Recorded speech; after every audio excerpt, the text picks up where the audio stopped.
Kita lanjut ke pertanyaan berikutnya, kembali ke masalah hukum perceraian ya, banyak sekali ya kita bahas, kita jawab, atau saya baca dulu pertanyaannya. Bang, saya mau tanya, kan saya udah ditalak 3 karena dia udah selingkuh, terus kalau ada masalah selalu bawa senjata tajam. Selalu bawa senjata tajam berupa samurai sama pisau. Wah, horor sekali nih ya. Kalau saya menggugat ke pengadilan, apakah harus ada bukti? Kalau dia datang, bakalan gimana itu? Apakah bakal keluar akte cerainya, Bang? Saya belum ngerti.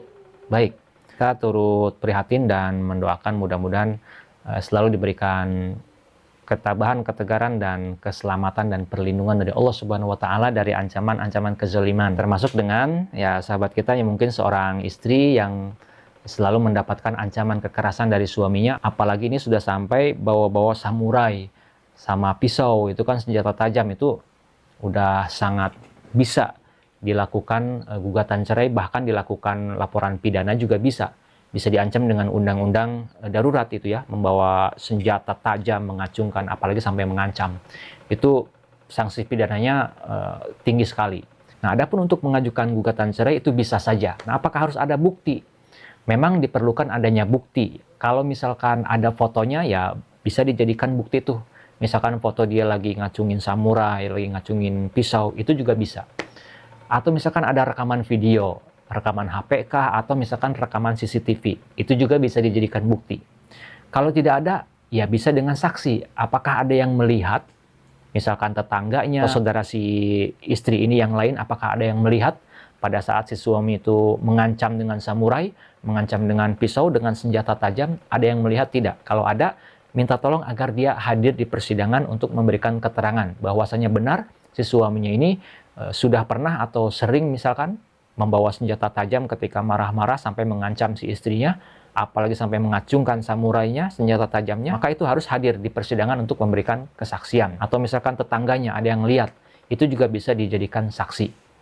Atau misalkan mendengar, nggak lihat langsung tapi dengar teriakan si istrinya ini, atau dengar teriakannya si suaminya ini dengan ancaman, ya dengan teriakan mengancam, dengan kata-kata yang mengancam dan lain sebagainya, itu juga bisa dijadikan saksi di persidangan nanti. Nah, kemudian alasan yang bisa digunakan dalam kasus sahabat kita ini yang bertanya ini, mengajukan gugatan cerainya bisa dengan alasan karena terjadi pertengkaran yang terus-menerus dan pihak suaminya ini sudah melakukan ancaman dengan senjata tajam. Nah, jadi alasannya karena perselisihan, karena pertengkaran yang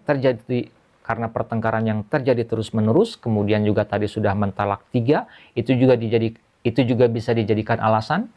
Nah, akan tetapi harus sudah terjadi pisah rumah dulu, minimal 6 bulan ya, minimal 6 bulan harus sudah terjadi pisah rumah terlebih dahulu, harus tinggal terpisah dulu, baru bisa mengajukan gugatan cerai ke pengadilan agama. Lain halnya kalau alasannya karena si suaminya ini sudah melakukan KDRT, kemudian si istrinya ini sudah melakukan visum dan ada bukti hasil visumnya, maka itu bisa diajukan kapan saja tanpa harus menunggu pisah rumah dulu selama 6 bulan.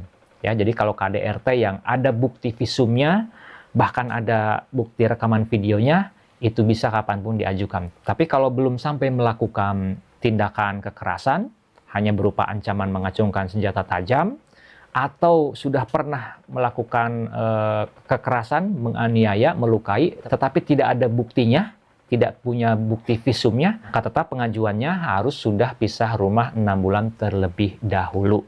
Kemudian, apabila nanti di persidangan si suami ini ternyata datang, kemudian dia mempersulit, kemudian dia memperlambat jalannya persidangan, proses persidangan diperlambat. Bahkan hari ini datang, sidang selanjutnya nggak datang. Dan nanti datang lagi, sidang selanjutnya nggak datang lagi. Itu biasanya mempersulit, memperlambat, atau menggantung, biasanya seperti itu.